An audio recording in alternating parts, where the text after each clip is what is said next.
നയതന്ത്രപരമായ എല്ലാ കീഴ്വഴക്കങ്ങളും ലംഘിച്ചുകൊണ്ട് ശതകോടീശ്വരനായ Elon Musk അമേരിക്കയും ഇന്ത്യയും തമ്മിലുള്ള ഉന്നതതല സംഭാഷണത്തിൽ പങ്കെടുത്തത് അന്താരാഷ്ട്ര തലത്തിൽ വലിയ ചർച്ചയാവുകയാണ്. ഇറാൻ യുദ്ധം കാരണം പശ്ചിമേഷ്യയിൽ സംഘർഷം രൂക്ഷമായ സാഹചര്യത്തിലായിരുന്നു ഈ സംഭാഷണം നടന്നത്.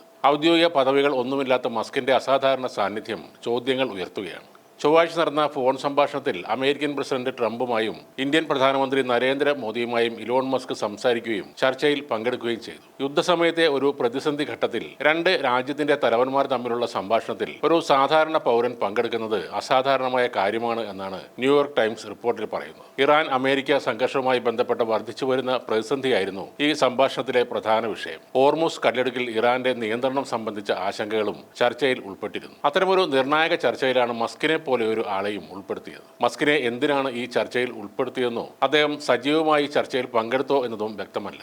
ദേശീയ സുരക്ഷാ വിഷയങ്ങൾ പലപ്പോഴും ചർച്ച ചെയ്യുന്ന രാഷ്ട്രത്തലവന്മാരുടെ ഫോൺ സംഭാഷണങ്ങളിൽ സാധാരണ പൗരന്മാർക്ക് പ്രവേശനം നൽകുന്നത് അപൂർവമാണെന്നും ന്യൂയോർക്ക് ടൈംസ് പറയുന്നു. അതേസമയം കഴിഞ്ഞ വർഷം ട്രംപുമായുണ്ടായ അഭിപ്രായ വ്യത്യാസങ്ങൾക്ക് ശേഷം മസ്കിന്റെ സാന്നിധ്യം മെച്ചപ്പെട്ട ബന്ധങ്ങളെ സൂചിപ്പിക്കുന്നതായാണ് അമേരിക്കൻ മാധ്യമങ്ങളുടെ ചില റിപ്പോർട്ടുകൾ. ഈ സംഭാഷണത്തെ ഉപകാരപ്രദമായ ആശയവിനിമയം എന്ന് പ്രധാനമന്ത്രി നരേന്ദ്രമോദി വിശേഷിപ്പിക്കുന്നു. സ്ഥിതിഗതികൾ ശാന്തമാക്കാനും സമാധാനം വേഗത്തിൽ പുനഃസ്ഥാപിക്കാനുമുള്ള ഇന്ത്യയുടെ പിന്തുണയും അദ്ദേഹം ആവർത്തിച്ചു പറഞ്ഞു. മസ്കിന്റെ ബിസിനസ് താൽപ്പര്യങ്ങൾ ഇപ്പോഴത്തെ പ്രതിസന്ധി നേരിട്ട് ബാധിച്ച ഗൾഫ്, ഇന്ത്യ ഉൾപ്പെടെയുള്ള പ്രദേശങ്ങളുമായി ബന്ധപ്പെട്ടിട്ടുള്ളതാണ്. സാറ്റലൈറ്റ് ഇന്റർനെറ്റ് സേവനങ്ങൾ പോലുള്ള സംരംഭങ്ങൾക്കുള്ള റെഗുലേറ്ററി അംഗീകാരങ്ങൾ ഇനിയും ലഭിക്കാത്ത ഇന്ത്യയിലും തന്റെ സാന്നിധ്യം ശക്തമാക്കാൻ ഇലോൺ മസ്ക് ശ്രമിച്ചുകൊണ്ടിരിക്കുകയാണ്. സൗദി അറേബ്യ, ഖത്തർ തുടങ്ങിയ മിഡിൽ ഈസ്റ്റ് രാജ്യങ്ങളിലെ സോവറൈൻ വെൽത്ത് ഫണ്ടുകളിൽ നിന്ന് മസ്കിന്റെ കമ്പനികൾ വലിയ തോതിൽ നിക്ഷേപം സ്വീകരിച്ചിട്ടുണ്ട്. കൂടാതെ ഇന്ത്യയിൽ തന്റെ ബിസിനസ് സാമ്രാജ്യം വ്യാപിപ്പിക്കാൻ അദ്ദേഹം കാലങ്ങളായി ആഗ്രഹിക്കുന്നുമുണ്ട്. മസ്കിന്റെ റോക്കറ്റ് കമ്പനിയായ സ്പേസ് എക്സ് ഈ വർഷം അവസാനം